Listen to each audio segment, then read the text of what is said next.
Welcome to the Improving Development Evaluation Podcast. I'm your host, David Wand, and welcome to Episode 6, Part 2, where we continue our discussion on Colleges and Institutes Canada and their $18 million project funded by the Canadian taxpayer that is operating in Senegal and is entitled 1,000 Women, I Am Woman, I Exist, I Participate. And just to give you a brief recap, I contacted the Colleges and Institutes Canada on March 9th to invite them to this podcast to respond to our critique of their performance measurement framework. They did not reply. I then followed up on March 18th along with a phone call and left a message. We still have not received a reply. Today is now March 28th, and they have decided, obviously, not to attend this part 2 of the podcast. But fortunately, I do have with me an evaluation expert that I will introduce to you shortly. This $18 million project, looking at the performance measurement framework, had 9 outcomes and used 17 outcome indicators to measure whether or not those outcomes had been achieved for the project. And I led to the conclusion that Colleges and Institutes Canada could not make the claim that its project was achieving its outcomes simply because the outcome indicators were not properly measuring the achievement of the outcomes, with only 1 out of the 17 outcome indicators properly measuring whether the outcome was achieved. So with that being said, I'd like to introduce to you Dr. Jenny Yao Jorgensen, holds a PhD in systems safety from Lund University, and she is in Sweden and has been kind enough to participate in part 2 of this podcast. And she is also an evaluation practitioner. Welcome to the podcast, Jenny. Thank you for having me, David. Good. Great. So what we're going to do is we're going to go through each of the 9 outcomes and select some indicators, and we're going to, in detail, describe why they are flawed in properly measuring the outcome. And we will start with a few outcomes that are actually in the performance measurement framework as outputs, but we put them as outcomes because they expect outcomes to be achieved. So starting with the first one, the outcome was, quote, leadership training led by male leaders in the communities.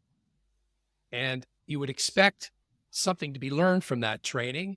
And the outcome indicator that they stated was, and I quote, number of people benefiting from leadership training by male leaders.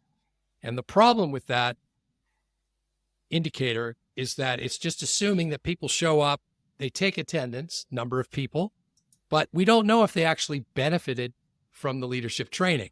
It's just taking attendance, and we would prefer, obviously, that they would go a step further and actually measure whether or not they learned the content of the training with respect to leadership. So moving on, I will now state the second outcome, and then Jenny, you can state the outcome indicator and make your comments on why you believe it may or may not be properly measuring the outcome. The outcome is, and I quote, strengthening workshops on leadership organized with women and men leaders.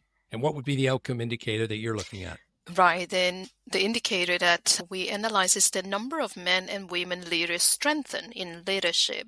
So the issue that's sort of associated with this indicator can be looked at from different perspectives. One is that strengthen in leadership is such a broad term. So that means the indicator itself would require different kind of qualitative indicators. At the moment, the focus is mainly on the quantitative, the number of leaders being strengthened in leadership. So that's one aspect we thought the indicator could be enhanced. That's great. Okay. Thank you, Jenny. And we'll move on to the next outcome. Consultation mechanism with women's groups, economic interest groups, and organizations. And the outcome indicator that you're looking at? Is the number of consultation mechanisms established and functional. So again, the issues with the the functionality, which also require indicators that goes beyond the quantitative. What kind of mechanism is it about addressing the effectiveness, and different qualitative sort of matrix? For example, is it really like regularity of meetings? Are we talking about that, or is it talking about decision making processes, and what are the follow up actions? So these are sort of missing matrix in this over quantitative indicator. Right. And I'm doing the similar one, the mechanism for consultation between government partners put in place integrating gender. And the outcome indicator there is number of consultation mechanisms established and functional. And the key thing I would add to what you've said is they've written right in the outcome indicator functional. So you would think they would say, okay, let's get a tool, measurement tool, as how do we define and measure that consultation mechanism is actually functional. And they don't. All they do is count the number of mechanisms they've produced on a piece of paper and maybe used, but they haven't gone the next step, which is what's the expected outcome of that mechanism? It's functional. So what do you mean by it's working? It's functional. How are you going to measure that? And that's missing in this performance measurement framework. So they can't claim it's functional because they're not even measuring it. Exactly. Maybe just to add a little bit, going back to my sort of similar indicator, because there's actually in the outcome statement is looking into the economic interest groups and organizations. So in terms of measuring the functionality, I think another aspect kind of missing is about the inclusivity and accessibility by underrepresented groups. So that is quite missing out in the indicators, the way it's being formulated at the moment. Right. And as we get further down, we'll return to your point about decision making, because in particular with women in the project, and I should elaborate and recap that in part one, major part of these services of the project is for the vulnerable women to receive training in entrepreneurship and leadership to the point where they have more power in decision making bodies and they have more money from learning how to run a business. And that's basically what they call the empowerment. So we'll get to that. So that's a good point about the decision-making that you raise. So the next outcome is increased community awareness of the importance of women's participation in decision-making. And the outcome indicator you'll be looking at to measure that outcome? Yes, it's the number of people in communities directly sensitized to the importance of women's participation in decision-making, disaggregated by sex and occupation, in brackets leaders or not. So the issue that we find about the indicator is that while the indicators track the outreach of the sensitization efforts, what is missing in terms is kind of related to the quality or the depth of the impact. For example, the attitudes, whether attitudes change after the sensitization. So that sort of aspect were not really captured in the indicator. Another bit is about, in terms of who actually came forward to this, who are being reached out in terms of these activities. Those were also not quite captured. So some other qualitative measures might be needed. Right. And I would add to that also the fact that they do this from the performance measurement framework. You can see it's an annual survey with targets to reach levels of awareness. But how do we know these targets were reached due to the project services of raising awareness? Exactly. We don't, because they only measure it once, and they didn't use a comparison group, even though, interestingly enough, later on in this podcast, they actually do use a comparison group. So it begs the question, why did they not use a comparison group here to see if communities outside of where the project is operating also got sensitized, but at a lower level? And so that's not being done here. And also, did they ask the people surveyed if they knew about the project? And if no, use them as a comparison group. So that was a key thing I would add to what you've said. Yeah. Yeah. And then we have quite a number we will get back when it comes to other indicators. It's about the disaggregation. I think there's a more intersectionality aspects we can look at, but we will come back to the disaggregation issue. Sure. Yeah. The next outcome is increased capacity of men and women leaders to intervene in communities. That's the outcome. The outcome indicator that I'll be looking at is, quote, perception of community members on the effectiveness of the promotion of gender equality by the project's gender equality champions. Now, the issue here is it's measured only once per year through focus groups. What about other communities that did not receive the leadership training? How are those women doing on leadership there? So we have this issue of capacity of men and women leaders to intervene, but they could be intervening in areas where the project is not operating. And so, again, it's only measured once a year, and it could be very easy that they could have figured this out all on their own without the project services teaching them how to intervene in these communities. So, and even the perception of community members on the effectiveness of promotion of gender equality could be going up in these other communities where the project's not operating. So it's the same problem of where they're not measuring. If they don't want to use a comparison group, that's fine. But the other issue is if they're only measuring once a year, that's not enough. They need to measure frequently before they start the project, during the project, and after, to show that there's a trend where the sensitization is going up. Yeah, otherwise there will be causality issue, right? How do we Yeah. claim that is the contribution of the project intervention? Right. And you don't necessarily need a comparison group. You can just do proper quasi-experimental and measure, several times rather than just once. You're exactly right. You can't make these claims. You can at least try to improve on it, that the perception levels are moving in the right direction. But if you want to claim that, then you've got to measure more frequently, right? Yeah, over time, tracking the over time. Yeah. Exactly. Thank you. The next outcome is increased influence of women as active citizens in their communities. And you're looking at an outcome indicator for that outcome. Yeah, we have a couple of indicators here. So the first one is the percentage of women targeted by the project who participate in decision-making bodies in their community. So this indicator measures the participation rate of women, again, quantitative, in decision-making bodies, which is a good start, but it really doesn't reflect or capture the level of influence on the effectiveness of their participation.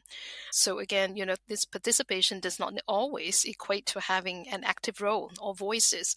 We have seen even from our experiences, sometimes, the typical gender role, taking notes, are happening in many of these decision-making bodies. So it's important to look at what kind of roles, what kind of influence do they have? Can they set the agenda, for example? And does it really make a difference if those decisions are being initiated by women? So these are some missing aspects.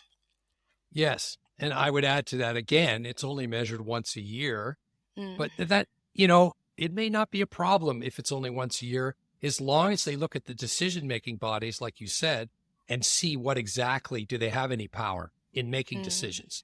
And has their representation as women gone up over time? And we just don't know. We just know the percent of women targeted, but they don't go into detail about, it's another issue of defining and measuring actual influence. And just being a member of the decision-making body is not enough, is what you absolutely. Yeah. So we'll come back to some of the other two indicators later on. Yeah. Right. And I think we're going to the next one, which is increased inclusion of women as actors in social and economic development. And you have an indicator there that you want to look at. Yes. So that's the percentage of women targeted by the project who have improved the management of their income generating activity. So this again is what do we mean by improved management? That's a broad term, that requires specific matrix. But again, it's also about why not measure the actual sort of improved income generated because of their participation, their empowerment through the project. So these are kind of the missing aspects in the indicator. Absolutely, yeah. And I've noticed this in another episode I did, where they just seem to get scared of using the I word, income. They will talk about savings plans, but they won't say, show me the money. And this is a good example where if you just show me the money, please, and this will show that women are actually being included in economic development because their incomes are rising. And you would think they would just look at that. Exactly. Sorry? So again, you can categorize it almost like as an output rather than an outcome indicator. Yes, exactly. Because, and again, they're not measuring increased, and the key word is increased inclusion.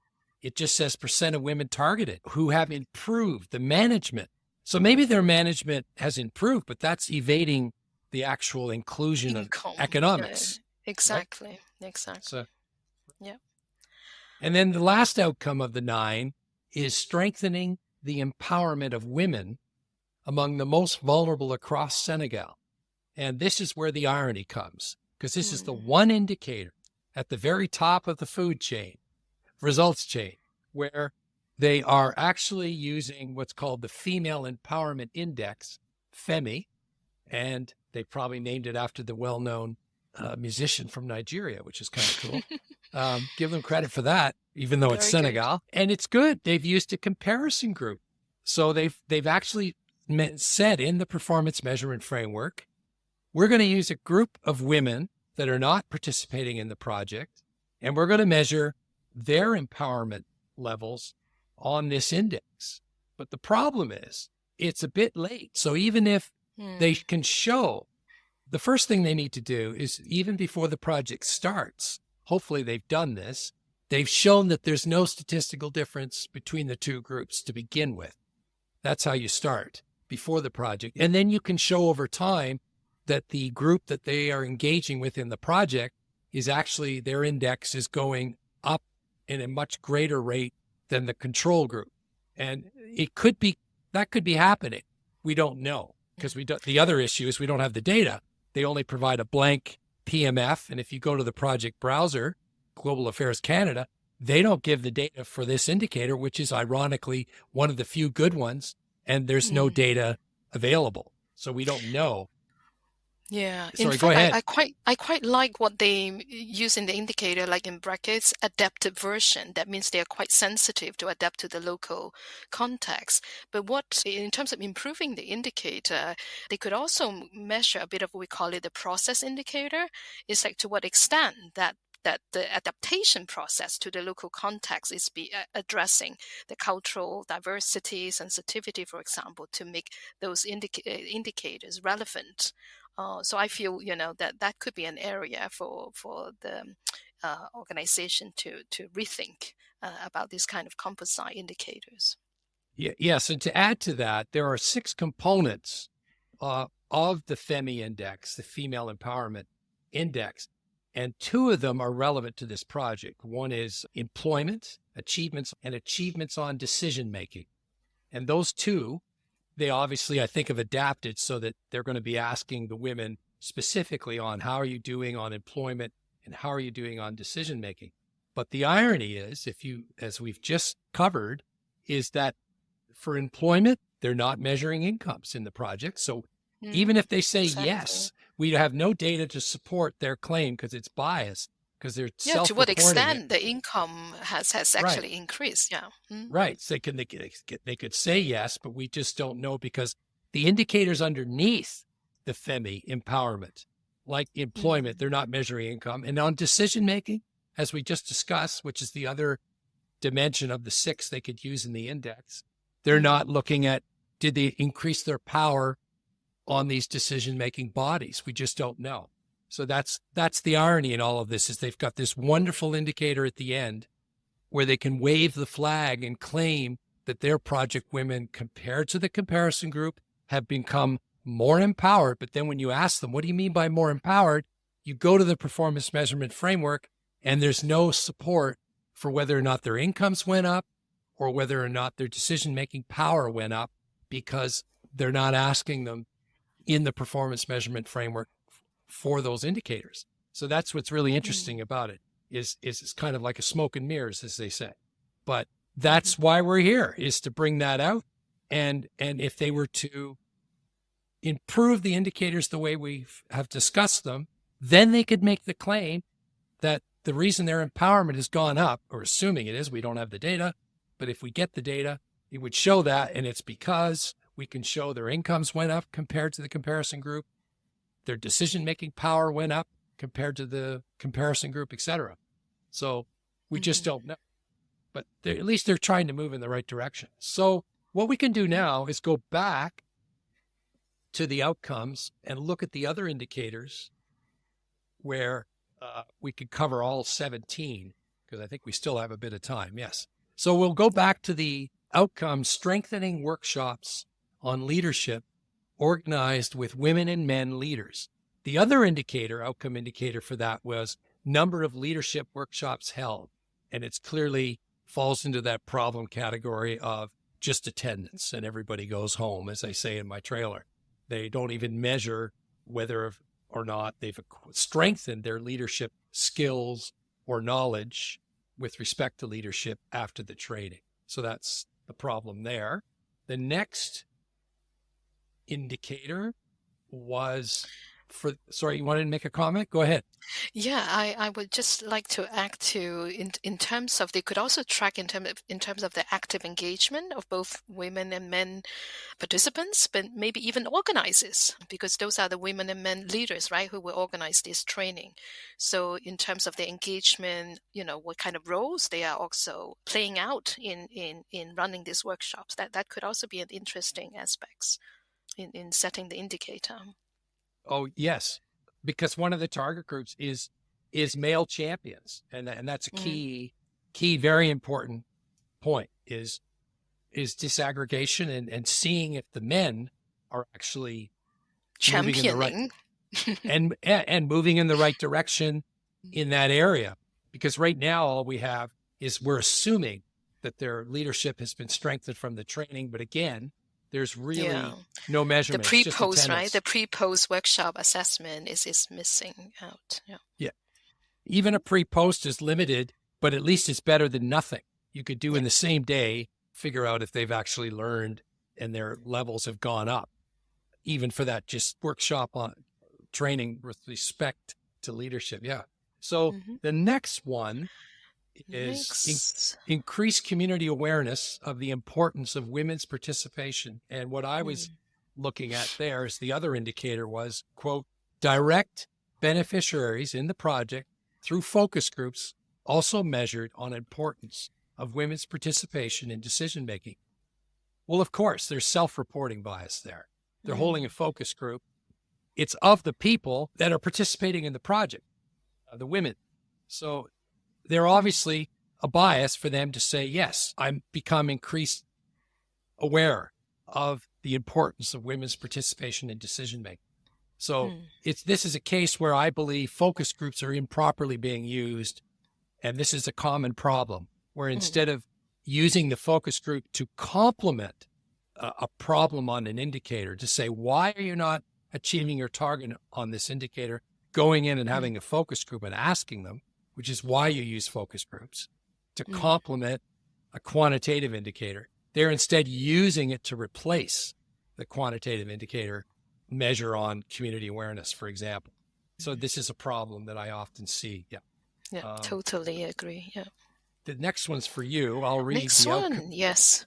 Yeah. Increased capacity of men and women leaders to intervene in communities. And you have an outcome indicator for that? Yes. The number of men and women trained in leadership who carry out gender equality sensitization activities in communities disaggregated by gender.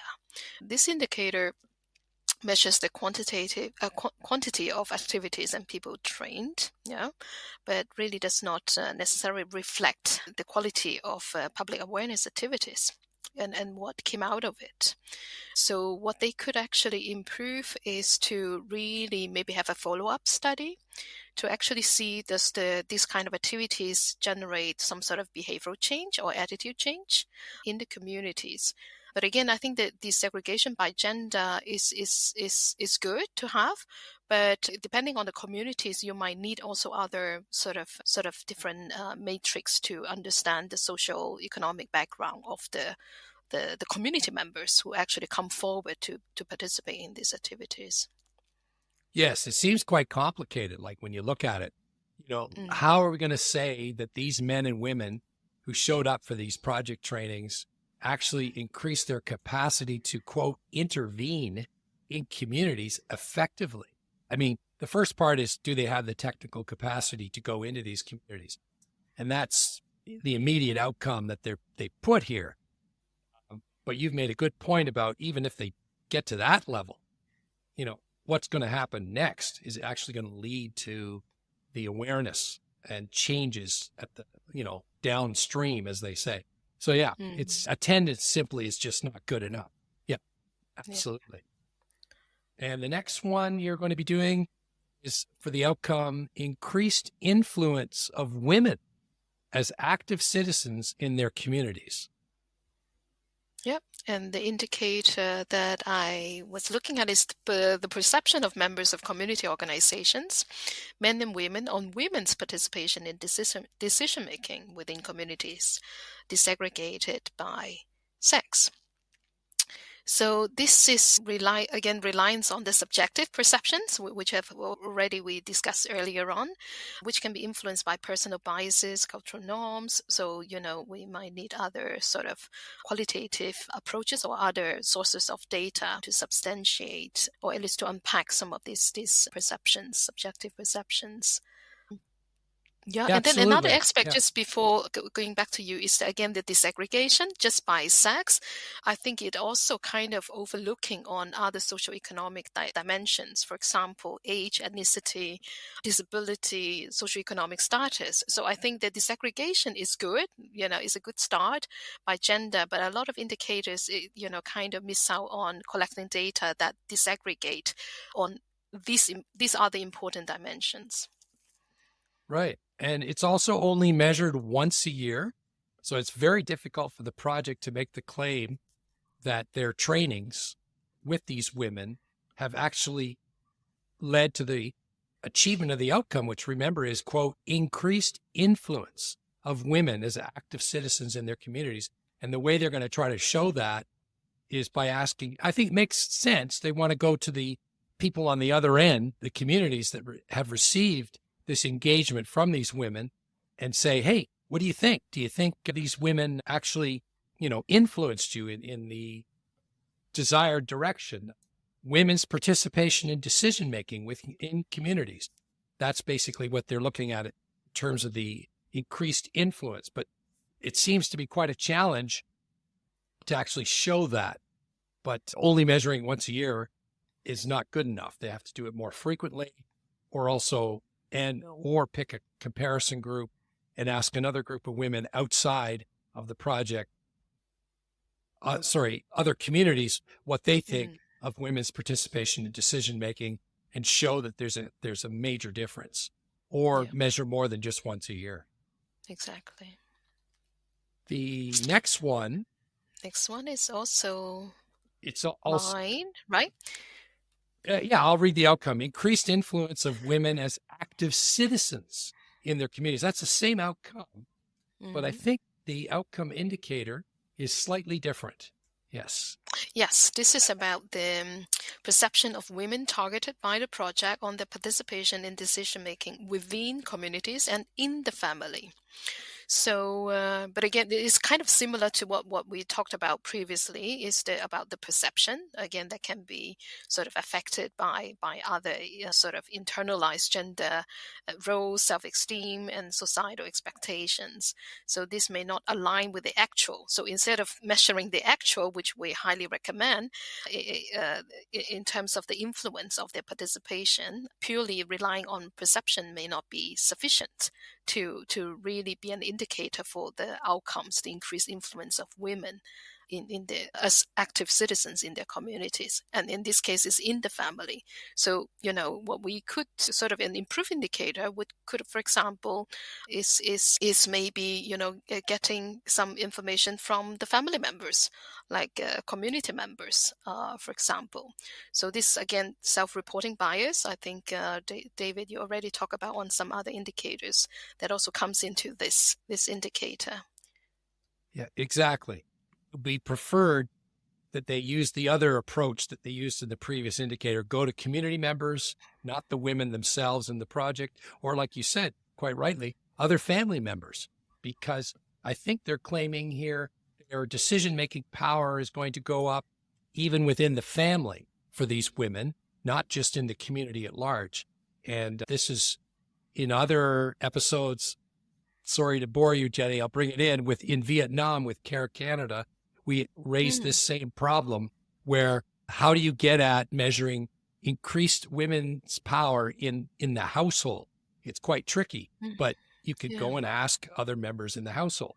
But that's not even done here. Self-efficacy is important, but at the same time, I think in order to generate robust evidence base, other type of data collection methods would also be needed to strengthen the evidence base. Right. Exactly. The same outcome, increased inclusion of women as actors in social and economic development. Sorry, that's not the same outcome. It's the next one. There was another indicator they used called, and I quote, percent of women targeted by the project who are business leaders or entrepreneurs. That it just doesn't go far enough. They could tick off the box, but are they earning any money? And are they earning more money than those that are not participating in the project and not receiving business training, leadership training, etc.? So you definitely need to have a comparison group, or even without a comparison group, it's the same problem. They can't just tick off the box and say, I'm a business leader, and raise their hand. They've got to show that they've actually earned income as a better measure of increased inclusion as part of economic development. And the next one, indicator for that same outcome, increased inclusion of women as actors in social and economic development. Another indicator they used in the performance measurement framework was percent of women in employment or self-employment after training. So again, the problem there is the same, it's a good idea that they've been employed, but they need to show that the training from the project has made a higher percentage of these women become employed or self-employed, specifically with income, compared to women who didn't benefit from the project, didn't receive the services such as leadership training and entrepreneurship. Maybe another aspect is also the nature of the jobs. The employment is related to the training or not. Exactly. Disaggregation, please. Absolutely. Yep.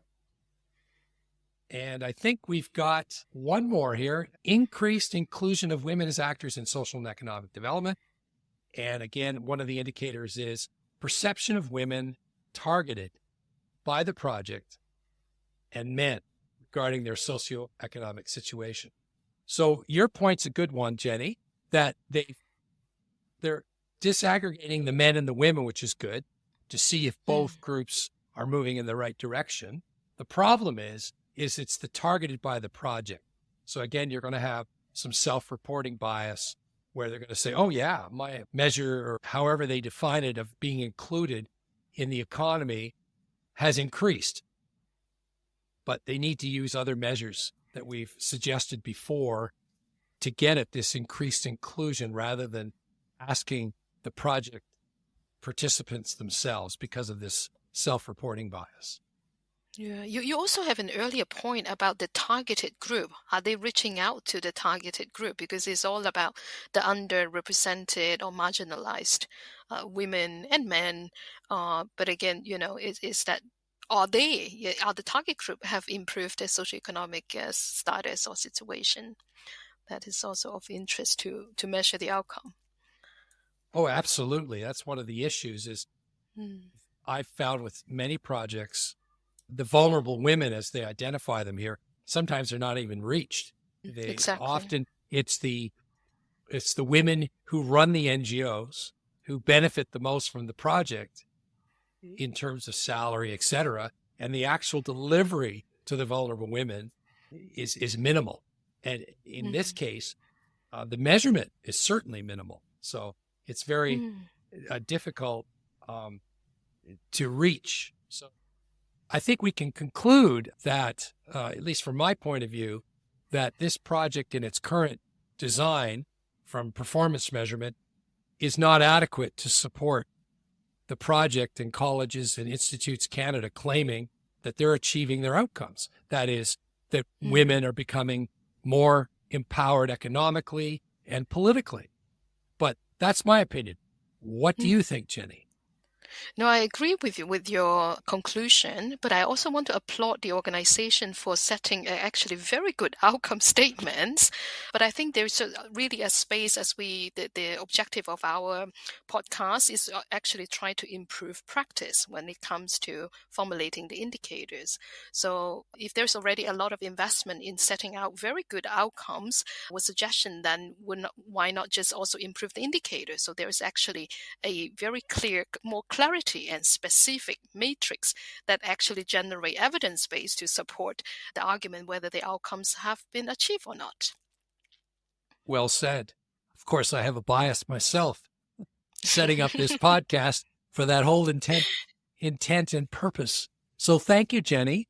Thank you so much, David. Yeah. And thank you for having me.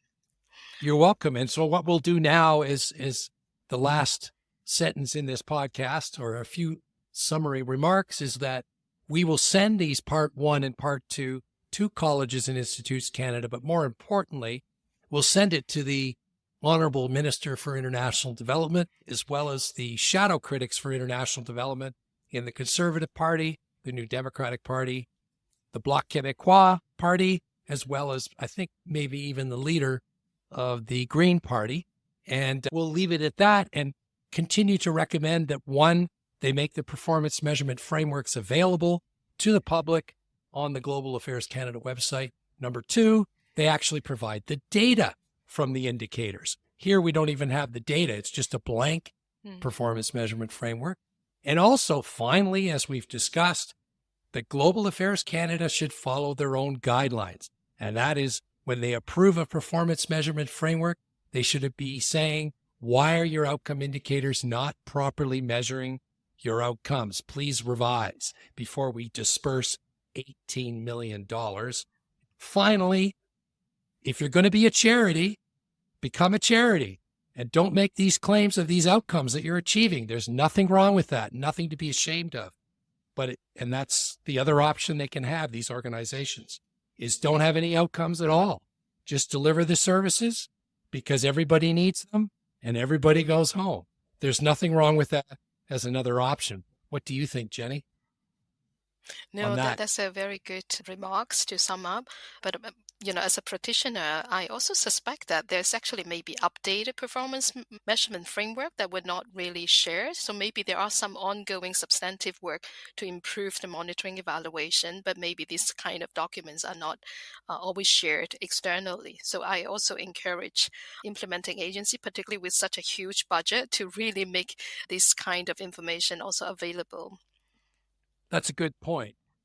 And also some of them, these NGOs have claimed they don't have the evaluation expertise to design proper indicators, or they don't have the resources or money to have proper comparison groups because it's expensive. You have to measure another control group, or as we've advocated, you have to measure more frequently, which costs more money. But my position is the government of Canada should say, here's your 18 million, but by the way, 10 to 15% of it has to go to monitoring and evaluation. Right there. Yeah. So I think I totally agree with you, David. There's always the budget concern, the expertise concern, but even though there's a wide range of resources out there to improve monitoring evaluation practices, the issue is, I think what we are advocating is that maybe steer a little bit away from the desire to just quantitative indicators, could maybe perhaps use a mixture of quantitative and qualitative indicators so that at least you can have a more substantive, more robust sort of measurement to measure results. Yeah, I agree. As I mentioned earlier, some people may suspect I have a quantitative bias. Even if that's the case, they have to be complementary. You can have increased inclusion. You can have a quantitative indicator for that, but you can also have a focus group qualitative to complement that by saying, okay, we have statistical significance here. It's clearly shown that your incomes have gone up greater than the control group, but we'd also like to know what worked, what didn't, in terms of increasing your incomes. And that could complement the actual achievement in the right direction of the quantitative indicator. And you certainly can use both. The problem is they often don't. And they often miss the mark on the quantitative, as we've, I think, highlighted here, or they abuse the qualitative by using it just by itself. So I think we're moving in the right direction. Yes. Yeah, maybe just one last comment, if I may, David. Of course, we don't know the actual implementation of the monitoring, evaluation, or performance management framework, as you call it. That we also encourage, at least from my point of view, to encourage, if that was not already done, collaboration with the local research institutes to collect this kind of qualitative data or quantitative data, so to improve actual measurement of outcomes. Absolutely. And in fact, I think a lot of the organizations do that, use local research institutes. I've been involved in that when I was in Nigeria, doing third-party oversight on local Nigerian survey firms that were collecting the data for the indicators. Absolutely. Yeah, that's a very good point. In my trailer, I talk about that's important, but what's really important is the initial design, where if you don't design the indicators properly, you have garbage in, garbage out. And that's, the focal point of my podcast. But yes, absolutely. You have to use local firms. And it's quite fascinating how many local firms in this global economy have expanded by relocating in developing countries. There's quite a few very impressive local data collection firms that have developed to address exactly what you've raised. Yes.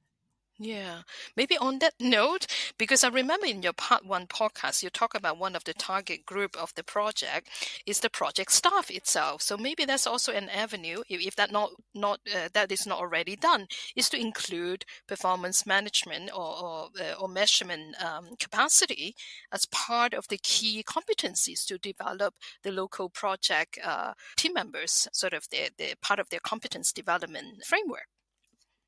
Oh, absolutely. And that's a big issue is some of these NGOs will respond that they don't have the technical capacity to do proper measurement and evaluation. And it's always a challenge. Absolutely. Yes, very good point. So I think we'll end it at that, and we'll send it off to the minister, and hopefully we'll build this slow body of evidence where maybe someday performance measurement frameworks will be on Government of Canada websites for the $4 to $5 billion worth of projects that they have every year, and the indicators will properly measure their outcomes. Okay. Thank you so much, David. Okay, we'll keep in touch, and maybe you'll be on another podcast if you want. Thank you.